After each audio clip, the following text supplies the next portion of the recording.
119 গীত, 159 খ ও 160 পদ।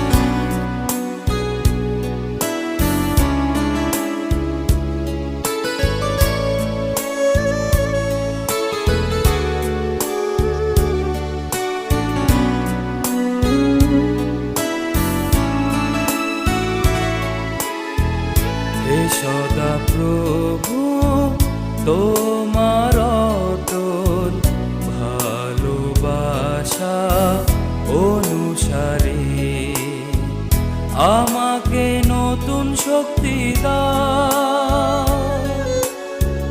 তোমার সমস্ত বাক্য সত্য, তোমার প্রত্যেকটি ন্যায়পূর্ণ, আইন চিরকাল স্থায়ী। হে সদা প্রভু তোমার অটল ভালোবাসা অনুসারে আমাকে নতুন শক্তি দাও। তোমার সমস্ত বাক্য সত্য, তোমার প্রত্যেকটি ন্যায়পূর্ণ, আইন চিরকাল স্থায়ী।